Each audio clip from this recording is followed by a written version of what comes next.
بسم اللہ الرحمن الرحیم۔ حکم نمبر 32، شوہر کی وفات کی عدت۔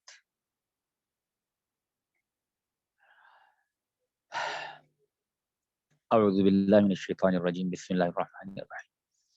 والذین یتوفون منکم ویذرون ازواجا یتربصن بانفسہن اربعۃ اشہر وعشرا فإذا بلغن أجلهن فلا جناح عليكم فيما فعلن في أنفسهن بالمعروف والله بما تعملون خبير۔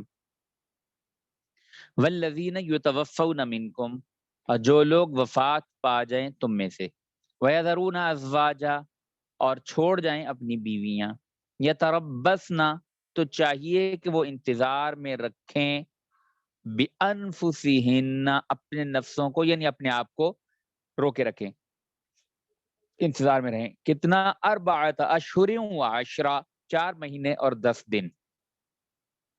فَإِذَا بَلَغْنَ أَجَلَهُنَّ، کہ جب وہ پورا کر لیں اپنی عدت کی مدت کو، فَلَا جُنَاحَ عَلَيْكُمْ، تو کچھ گناہ نہیں تم پر، فی ما فعلن، اس بات میں کہ کچھ کریں، کہ وہ کچھ کریں، فی انفسہن، وہ اپنے حق میں، اپنے نفسوں میں، یعنی اپنے نفس کے حق میں، اپنے حق میں کچھ کریں، بالمعروف، قاعدے کے موافق۔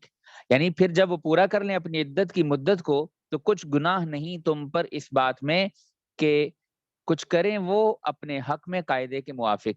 واللہ بما تعملون خبیر، اور اللہ تعالیٰ تمہارے کاموں سے باخبر ہے۔ تفسیر: اور جو لوگ تم میں وفات پا جاتے ہیں اور بیویاں چھوڑ جاتے ہیں، وہ بیویاں اپنے آپ کو دوسرے نکاح وغیرہ سے انتظار میں روکے رکھیں، 4 مہینے اور 10 دن۔ پھر جب اپنی عدت کی میعاد ختم کر لیں، یعنی عدت گزار لیں، تو تم جو ان عورتوں کے ولی ہو کو کچھ گناہ نہ ہوگا اس بات کے جائز رکھنے میں کہ وہ عورتیں اپنی ذات کے لیے نکاح کی کچھ کارروائی کریں قاعدہ کے موافق، البتہ اگر وہ کوئی بات شرعی قاعدے کے خلاف کریں اور تم باوجود روک سکنے کے نہ روکو، تو تم بھی شریک گناہ ہوگے، اور اللہ تعالیٰ تمہارے تمام افعال کی خبر رکھتے ہیں۔ فائدہ: یہ عدت اس بیوہ کی ہے جس کو حمل نہ ہو، کہ 4 مہینے 10 دن رکے، اور اگر حمل ہو تو بچہ پیدا ہونے تک اس کی عدت ہے، خواہ جنازہ لے جانے سے پہلے ہی پیدا ہو جائے یا 4 مہینے 10 دن سے بھی زیادہ میں ہو۔ یہ مسئلہ سورہ طلاق میں آئے گا۔ یعنی جب خاوند فوت ہوا ہے، کرنا واجب ہے۔ اب اگر تو حمل نہ ہو پھر تو 4 مہینے 10 دن جو اوپر بتائیے، لیکن اگر حمل ہو تو بس جب وضع حمل اس کو کہتے ہیں، جب بچہ پیدا ہو جائے، جب حمل وضع ہو جائے تو اس کی عدت پوری ہو گئی، یعنی اب پہلے خاوند سے اس کا کوئی وہ شرعی طور پر کوئی تعلق باقی نہ رہا۔ اب یہ اگر دوسری جگہ کوئی نکاح وغیرہ کرنا چاہے تو کر سکتی ہے۔ اچھا، دوسرا مسئلہ یہ جو فرمایا کہ اگر عورتیں شرعی قاعدے کے موافق کچھ کریں تو تم کو بھی گناہ نہ ہوگا، اس سے معلوم ہوا کہ اگر کوئی شخص کوئی کام شرع کے خلاف کرے تو دوسروں پر واجب ہوتا ہے کہ بشرط قدرت اس کو روکیں، ورنہ یہ لوگ بھی گناہگار ہوتے ہیں۔ اب اس سے ہمارا اسلام کا اور مغرب کا فلسفہ، اس کی الف بے ہی جدا ہو جاتی ہے۔ یعنی امر بالمعروف اور نہی عن المنکر، اور نیک باتیں بتانا، برائی سے منع کرنا وغیرہ وغیرہ، یعنی وہاں پہ کہتے ہیں بھی انفرادی چیز ہے، جب تک تم کو ضرر نہیں پہنچ رہا تو تم بس جانے دو، چھوڑو، تمہیں کیا لگے۔ ایک آدمی اگر کیا نام ہے مر رہا ہے تو مرتا رہے، جیتا ہے تو جیتا رہے، تمہیں بھی اس کی پرسنل زندگی ہے۔ لا حول ولا قوت الا باللہ۔ اس پہ ایک ہے تو تفصیلی کہیں آ جائے گی شاید بات۔ قسامت کا باب ہے، قسامت کا باب، قسامت، اس میں ایک قصہ ہے، سنن نسائی میں تفصیل سے دوسری جلد میں، مطلب نصف آخر میں لکھا ہے، کتاب القسامت وہاں سے شروع ہی ہوتی ہے، تو وہاں پہ لکھا ہے کہ ایک کوئی آدمی تھا، وہ کسی کے ساتھ قافلے میں جڑ گیا اور چلا گیا۔ یہ آپ صلی اللہ علیہ وسلم کی یعنی نبوت سے پہلے کا قصہ ہے. آپ صلی اللہ علیہ وسلم کا نسب نامہ یاد ہونا شرط ہے 4 نسلوں تک. محمد بن عبداللہ بن عبد المطلب بن ہاشم، اس کو فرض لکھا عمدۃ الفقہ میں، محمد بن عبداللہ بن عبد المطلب بن ہاشم. تو یہ جو عبد المطلب تھے ان کا قصہ ہے، آپ صلی اللہ علیہ وسلم کے دادا. تو ان کے زمانے کا قصہ ہے کہ وہ ایک آدمی تھا، کسی کے ساتھ جڑ گیا کہ میں تمہارا ملازم، جیسا نوکر مطلب ملازم ہوتا ہے ہمارے ہاں، تو میں ملازمت کرتا ہوں، تمہارا کام کر کے دیا کروں گا قافلے میں، اور جانور کو پانی پلاؤں گا، یہ کروں گا، تو مجھے تم اجرت دے دینا. انہوں نے کہا ٹھیک ہے. کسی منزل پہ لمبا قصہ ہے وہ تو، کہ کسی منزل پہ وہ بندہ کوئی کام پورا نہ کر سکا، تو جو مالک تھا اس نے اس کے سر میں اقال مارا، اور اتنا زور سے مارا کہ وہ وہیں گر کے تڑپنے لگا. وہ غصے سے چلا گیا، اور کوئی پاس سے گزرتا آدمی جو تھا، تو یہ جو گر کے جو تڑپ رہا تھا مرنے والا، تو یہ اس نے بس اس کو بتا دیا کہ دیکھو فلاں نے مجھے مارا ہے، اور میں تو بس مرنے والا ہوں. تم کو اگر موقع ملے تو تم حج کے موقع پہ جانا، جا کے قریش کی آواز لگانا، اور پھر فلاں کی آواز لگانا، پھر فلاں قبیلے کی، حتیٰ کہ عبد المطلب تک پہنچنا، اور ان کو بتا دینا کہ فلاں آدمی جو لے گیا تھا ملازم کو، تو اس کو اس نے ایسے مار دیا ہے. تو یہ کہا اور وہ آدمی مر گیا. خیر یہ اسی طرح ہوا. یہ آدمی کو موقع ملا حج کے موقع پہ، یہ مکہ آیا، اور مکہ میں آ کے تو پھر اس نے آواز لگائی فلاں قبیلے والے. خیر وہ عبد المطلب تک پہنچ گیا، اور آ کے کہا کہ بھی مجھے ایک آدمی نے یوں پیغام دیا تھا کہ فلاں آدمی جو ہے وہ گیا تھا سفر میں تجارت کے، اور ایک آدمی کو فلاں قبیلے کے آدمی کو لے گیا تھا، اور اس کے ساتھ اس نے ایسا کیا. تفصیل دی ہوئی ہے حدیث میں. تو انہوں نے بولا کہ بھئی وہ فلاں آدمی تمہارے ساتھ گیا تھا تو کیا بنا؟ اس نے کہا جی وہ بیمار ہو گیا، میرے ساتھ تھا، میں نے اس کی خوب خدمت کی اور تیمارداری کی، اور آخر وہ اس کا آخری وقت آ گیا اور وہ مر گیا، تو میں تو اس میں کچھ نہیں کر سکتا تھا. تو انہوں نے کہا تم تو کچھ اور کہہ رہے ہو، یہ دیکھو کیا کہہ رہا ہے. تو اس نے کہا کہ مجھے تو اس نے مرتے مرتے یوں کہا تھا. اب یہ آدمی پھنس گیا. تو عبد المطلب نے اس کا جو فیصلہ کیا وہ یہ کہ 100 اونٹ نہیں 100 اونٹ نہیں، کتاب القسامت قسامت ہے نا، کہ بھئی تم جھوٹ بولتے ہو، تو یہ آدمی اندر کی بات بتا رہا ہے، بتاؤ صحیح بات کیا ہے. انہوں نے کہا نہیں میں سچ کہہ رہا ہوں. تو اس نے کہا کہ عبد المطلب نے کہ 50 آدمی تم میں سے قسم کھائیں کہ بھئی اس نے مارا نہیں ہے. تو اب یا ہمیں بالکل نہیں پتا کہ کیا ہوا. تو 50 آدمی اس قبیلے کے جو بھی آدمی تھا، تو اس کے قبیلے کے اکٹھے کیے گئے کہ تم قسم کھاؤ. تو ان 50 آدمیوں میں سے ایک نوجوان تھا، اس کی بڈھی ماں کو پتا چلا، بڑھیا کو. انہوں نے کہا میرے بچے کو بھی لے گئے ہیں، وہ قسم کھائے گا. تو معاملہ پتہ نہیں مشتبہ ہو گیا، کیا ہوا تھا. تو وہ آئی عبد المطلب کے پاس، کہنے لگی کہ میرا بیٹا بھی ہے ان میں. کہاں کا وہ قسم لوگے تم؟ کہاں بالکل لوں گا، حرم کے اندر جا کے قسم لوں گا. تو انہوں نے کہا اس طرح کرو کہ دیت جو ہے وہ 200 اونٹ بنتی ہے، 50 آدمیوں سے قسم لینی ہے، تو میرے بیٹے کے بدلے میں 2 اونٹ آتے ہیں، تو تم 2 اونٹ میرے بچے کے بدلے میں لے لو، بچے کو چھوڑ دو. انہوں نے کہا ٹھیک ہو گیا، 2 اونٹ دے دو، اور بچہ چھوڑ دیا. اس کی دیکھا دیکھی ایک اور آدمی، اس نے کہا اس کی جان چھوٹی. انہوں نے کہا میرے سے بھی 2 اونٹ لے لو اور میری جان چھوڑو، میں نہیں قسم کھاتا. تو یہ 2 آدمی تو ادھر ہو گئے، اور باقی 48 آدمی ان سے قسم لی، اور انہوں نے جھوٹی قسم کھا لی کہ بھئی اس نے واقعی اس کی خدمت کی تھی، وہ بیمار ہو گیا تھا، اور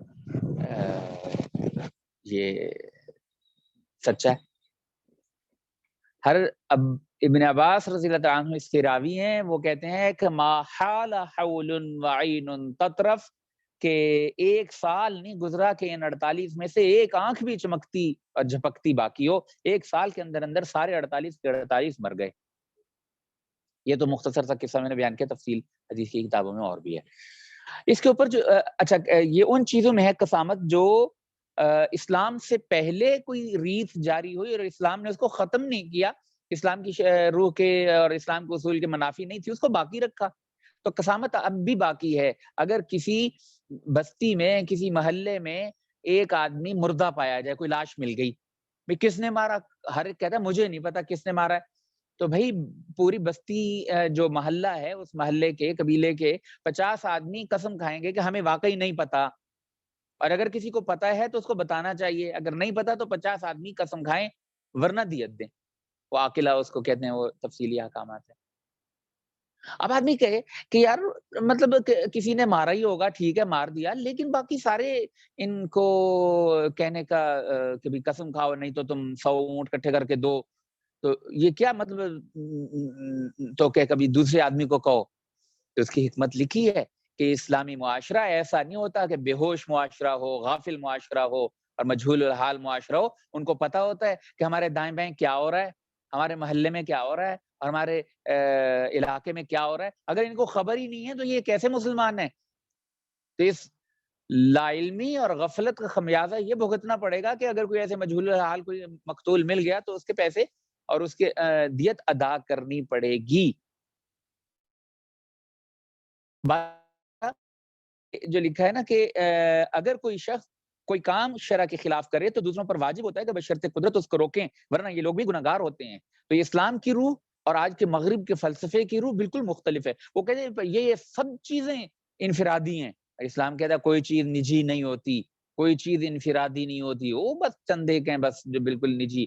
اور اس مغرب کا ایسا دماغ الٹا ہے کہ جو اجتماعی چیزیں تھیں ان کو نجی کہہ کے پورے مذہب سے جان چھڑا لی، اور جو بالکل پرسنل اور ذاتی اور پردے کی چیزیں ہیں معاملے، وہ سارا سر عام کرتے ہیں۔ لا حول ولا قوت الا باللہ، یعنی ایسی عقل الٹ گئی ہے۔ تو بھائی یہ بس کہا نا کہ نبی اکرم صلی اللہ علیہ وسلم کو اللہ تعالیٰ نے بھیجا اور احسان کیا، اس میں 4 چیزیں آپ کے ذمہ، وَيُعَلِّمُهُمُ الْكِتَابَ وَالْحِکْمَةَ، اور حکمت بھی سکھاتے ہیں۔ حکمت کا آسان سے آسان جو مفہوم ہے وہ یہ کہ بھئی اللہ کی حرام کردہ چیزوں کو حرام سمجھے اور حلال چیزوں کو حلال سمجھے، بس یہ خلاصہ ہے حکمت کا۔ تو بھئی اسلام نے نکاح کو جائز قرار دیا، اب چاہے الٹے لٹک جاؤ نکاح ہی جائز ہے، باقی اس کے علاوہ جنسی تعلق حرام ہی حرام ہے، الی آخرہ۔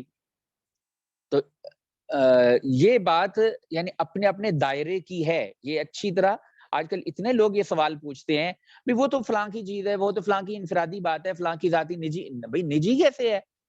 ایک معاشرے کے اوپر اثر پڑتا ہے۔ ایک آدمی کیا نام ہے گھٹنے ننگے کر کے پھر رہا ہے، شارٹس پہن کے پھر رہا ہے لڑکا، تو اس کے اوپر نکیر نہیں کی جائے گی تو کیا کی جائے گی؟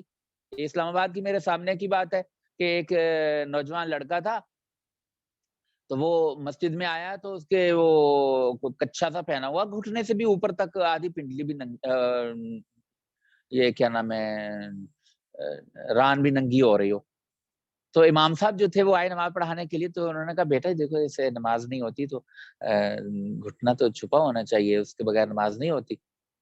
وہ آگے سے بولنے لگا، اور خلاصہ ساری بات کا یہ، ایک دو اس کے اور بھی ہم نوا ہو گئے کہ جی یہ اس لیے ہم نماز نہیں پڑھتے کہ آپ لوگ کو نماز پڑھنے آئے تو اس کو بھگا دیتے۔ بھائی اس نے ایک مسئلہ بتایا ہے اور بتایا کہ اس طرح یہ اول تو کھلا رکھنا حرام ہے، اور اگر اس طرح نماز پڑھو بھی تو نماز سطر ڈھانکنا فرض ہے، تو وہ نہیں ہوتا تو نماز نہیں ہوتی۔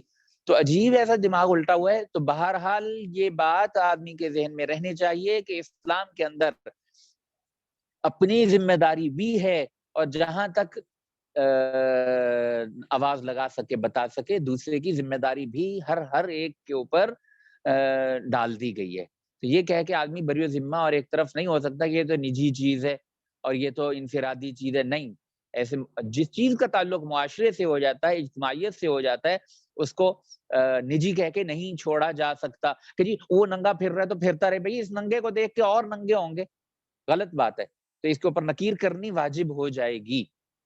تو حضرت نبی وہی لکھا ہے کہ اگر اس کو بشرط قدرت اس کو روکیں، ورنہ یہ لوگ بھی گناہگار ہوتے ہیں جو دیکھیں کہ غلط کام ہو رہا ہے اور پھر نہیں روکتے۔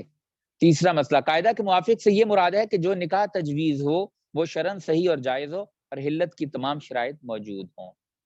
33واں حکم، عدت میں پیغام نکاح، یعنی کوئی خاتون ہے، بیوہ ہو گئی یا طلاق یافتہ ہو گئی اور ابھی عدت چل رہی ہے، تو عدت کے بعد تو نکاح اور پیغام نکاح ٹھیک ہے، لیکن عدت میں کیا حکم ہے اس کا یہاں پہ بیان کیا ہے۔ ولا جناح علیکم فیما عرضتم به من خطبۃ النساء او اکننتم فی انفسکم كم ستذكرونهن ولكن لا تواعدوهن سرا إلا أن تقولوا قولا معروفا ولا تعزموا عقدة النكاح حتى يبلغ الكتاب أجله واعلموا أن الله يعلم ما في أنفسكم فاحذروه واعلموا أن الله غفور حليم. ولا جناح علیکم، اور نہیں کچھ گناہ تم پر، فی ما عرضتم به من خطبۃ النساء، اس بات میں کہ تم اشارہ میں کہو جس کو، یعنی پیغام نکاح، ان اوپر مذکورہ عدت گزارنے والی عورتوں کا، او اکننتم فی انفسکم، یا پوشیدہ رکھو اپنے دل میں. علم اللہ، جانتا ہے اللہ، انکم ستذکرونہن، کہ تم ذکر کرو گے ان عورتوں کا، ولیکن لا تواعدوہن سرا، لیکن مت وعدہ کرو ان سے پوشیدہ، الا ان تقولوا قولا معروفا، مگر یہ کہ کہہ دو کوئی بات رواج شریعت کے موافق، ولا تعزموا عقدۃ النکاح، اور نہ ارادہ کرو تعلق نکاح کا، حتی یبلغ الکتاب اجلہ، یہاں تک کہ پہنچ جائے عدت اپنی انتہا کو. وَاعْلَمُوا، اور یقین رکھو، ان اللہ یعلم ما فی انفسکم، کہ اللہ جانتا ہے جو کچھ تمہارے دل میں ہے. فاحذروہ، سو ڈرتے رہو. وَاعْلَمُوا ان اللہ غفور حلیم، سو ڈرتے رہو اس سے، اور جان رکھو کہ اللہ بخشنے والا اور حلم والا ہے. تفسیر، اور تم پر کوئی گناہ نہیں ہوگا جو ان مذکورہ عورتوں کو جو عدت وفات میں ہیں پیغام نکاح دینے کے بارے میں کوئی بات اشارتاً کہہ دو، مثلا یہ کہ مجھ کو ایک نیک عورت سے نکاح کی ضرورت ہے، یا اپنے دل میں آئندہ ان سے نکاح کرنے کے ارادہ کو پوشیدہ رکھو، جب بھی گناہ نہیں. اور اس اجازت کی وجہ یہ ہے کہ اللہ تعالیٰ کو یہ بات معلوم ہے کہ تم ان عورتوں کا ضرور ذکر مذکور کرو گے، سو خیر ذکر مذکور کرو، لیکن ان سے خفیہ طور سے صاف لفظوں میں نکاح کا وعدہ اور گفتگو مت کرو، مگر یہ کہ کوئی بات شرعی قاعدہ کے موافق کہو تو مذائقہ نہیں، اور وہ بات قاعدہ کے موافق یہی ہے کہ اشارتاً کہو، مثلا یوں کہو کہ تمہارا کہیں نکاح کرنے کا ارادہ ہے، اور تم فی الحال تعلق نکاح کا ارادہ بھی مت کرو یہاں تک کہ عدت اپنے مقررہ وقت پر ختم ہو جائے. اور یقین رکھو اس کا کہ اللہ کو اطلاع ہے تمہارے دلوں کی بات کی، سو اللہ تعالیٰ سے ڈرتے رہا کرو، اور ناجائز کام کا دل میں ارادہ بھی مت کیا کرو، اور یہ بھی جان رکھو کہ اللہ تعالیٰ معاف بھی کرنے والے ہیں، سو اگر کسی ناجائز کام کا ارادہ کیا تھا پھر توبہ کر لی تو معاف کر دیتے ہیں، اور حلیم بھی ہیں، سو اگر توبہ نہ کرنے والے کو سرحد سزا نہ دیں تو اس کی وجہ اللہ کا حلم سمجھو، دھوکہ مت کھاؤ. چلیں آگے یا ہو جائے گا.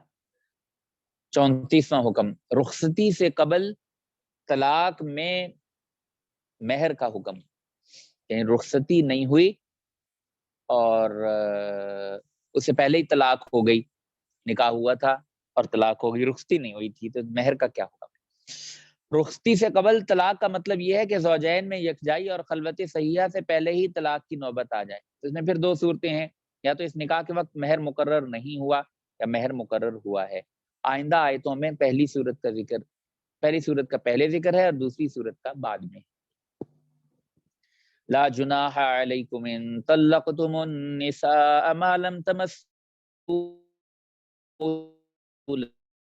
فريضة ومتعوهن على الموسع قدره وعلى المقتر قدره متاعا بالمعروف حقا على المحسنين. وَإِن طَلَّقْتُمُوهُنَّ مِن قَبْلِ أَن تَمَسُّوهُنَّ وَقَدْ فَرَضْتُمْ لَهُنَّ فَرِيضَةً فَنِصْفُ مَا فَرَضْتُمْ إِلَّا أَن يَعْفُونَ أَوْ يَعْفُوَ الَّذِي بِيَدِهِ عُقْدَةُ النِّكَاحِ وَأَن تَعْفُوا أَقْرَبُ لِلتَّقْوَى وَلَا تَنسَوُا الْفَضْلَ بَيْنَكُمْ إِنَّ اللَّهَ بِمَا تَعْمَلُونَ بَصِيرٌ.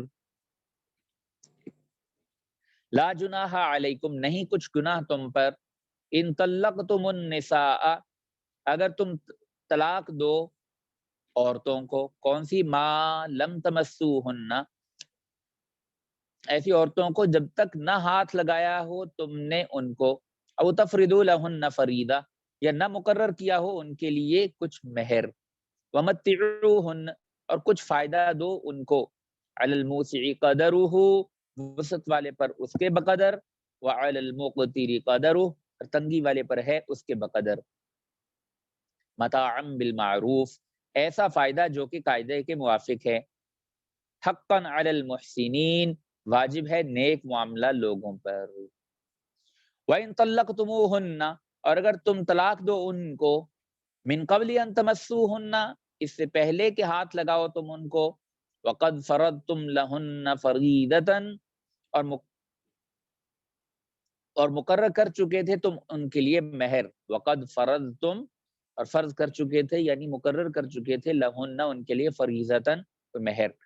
فنصف ما فرضتم، تو لازم ہوا آدھا اس مہر کا جو ما فرضتم، جو تم مقرر کر چکے تھے. الا ان یعفون، الا مگر یہ کہ وہ معاف کر دیں، وہ عورتیں معاف کر دیں. او یعفو الذی بیدہ عقدۃ النکاح، یا معاف کر دے وہ شخص جس کے ہاتھ میں تعلق ہے نکاح کا، یعنی خاوند. وَأَن تَعْفُوا أَقْرَبُ لِلتَّقْوَىٰ، اور تم یعنی حقدار معاف کر دو تو یہ زیادہ قریب ہے تقویٰ کے. وَلَا تَنْسَوُا الْفَضْلَ بَيْنَكُمْ، اور مت بھلاؤ احسان کرنا آپس میں. إِنَّ اللَّهَ بِمَا تَعْمَلُونَ خَبِيرٌ، بے شک اللہ تعالیٰ جو کچھ تم کرتے ہو خوب دیکھنے والا ہے. تفسیر. ان اللہ بما تعملون بصیر ہے. جی ان اللہ بما تعملون بصیر، بے شک اللہ جو کچھ تم کرتے ہو خوب دیکھنے والا ہے. ہاں، اس کو ہم اپنی نحو میں کہتے ہیں بدل الغلط، لفظ اور ہے اور غلطی سے اور نکل گیا. ان اللہ بما تعملون بصیر، بالکل. تفسیر. پہلی صورت میں تم پر مہر کا کچھ مواخذہ نہیں. اگر بیویوں کے ایسی حالت میں طلاق دے دو کہ نہ ان کو تم نے ہاتھ لگایا ہے اور نہ ان کے لیے کچھ مقرر کیا ہے، سو اس صورت میں مہر اپنے ذمہ مت سمجھو، اور ان کو صرف ایک فائدہ پہنچاؤ جو صاحب وسعت کے ذمہ اس کی حیثیت کے موافق ہے اور تنگ دست کے ذمے اس کی حیثیت کے موافق ہے. ایک خاص قسم کا فائدہ پہنچانا قاعدہ کے موافق جو واجب ہے نیک معاملہ لوگوں پر، یعنی سب مسلمانوں پر، کیونکہ نیک معاملہ کرنے کا بھی سب ہی کو حکم ہے. اس خاص فائدہ سے مراد کپڑوں کا ایک جوڑا دینا ہے. دوسری صورت میں، اور اگر تم بیویوں کو طلاق دو قبل اس کے کہ ان کو ہاتھ لگاؤ اور ان کے لیے کچھ مہر بھی مقرر کر چکے تھے، اس صورت میں جتنا کیا ہو نصف واجب ہے اور نصف معاف. مگر دو صورتیں اس مجموعی حکم سے مستثنا ہیں. ایک صورت تو یہ کہ وہ عورتیں اپنا نصف بھی معاف کر دیں تو اس صورت میں نصف بھی واجب نہ رہا، یا دوسری صورت یہ ہے کہ وہ شخص رعایت کرے جس کے ہاتھ میں نکاح کا تعلق رکھنا اور توڑنا ہے، یعنی خاوند، کہ وہ پورا مہر ہی اس کو دے دے، اور اگر پورا مہر پہلے دے چکا تھا تو اب آدھا واپس نہ لے. اور اے خاوندو، تمہارا اپنے حقوق کو معاف کر دینا بنسبت وصول کرنے کے تقویٰ کے زیادہ قریب ہے، کیونکہ اللہ نے اس کو بڑائی دی اور نکاح باقی رکھنے کا اور طلاق دینے کا اختیار دیا. اور آپس میں احسان اور رعایت کرنے کو مت بھولو، بلا شبہ اللہ تعالیٰ تمہارے سب کاموں کو خوب دیکھتے ہیں. تو تم اگر کسی کے ساتھ رعایت اور احسان کرو گے تو اللہ تعالیٰ اس کی جزائے خیر تم کو دیں گے.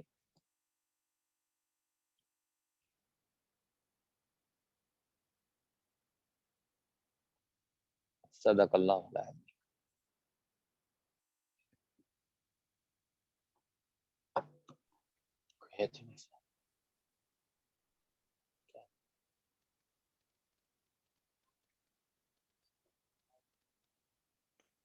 السلام علیکم.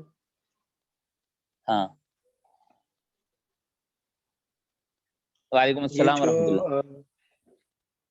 جی، یہ جو آپ نے کہا ہے کہ حضور صلی اللہ علیہ وسلم کے شجرہ کو 4 تک یاد رکھنا فرض تک ہے، تو اس میں 4 تک عبد مناف تک نہیں جائے گا؟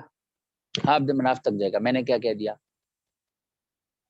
آپ نے ہاشم تک میرے خیال میں کہا. بس وہ ہمارے ہاں نا وہ غایہ مغیہ میں داخل ہونے کی دو صورتیں چلتی ہیں کہ جس آخری کا نام لیا جائے بعض مرتبہ وہ چیز داخل ہوتی ہے، بعض مرتبہ خارج ہوتی ہے، تو دونوں بعض مرتبہ احتمال ہوتے ہیں، یعنی ہاشم سے پہلے پہلے تک، ٹھیک ہے، محمد بن عبداللہ بن عبد المطلب بن عبد مناف، ایسے ہی.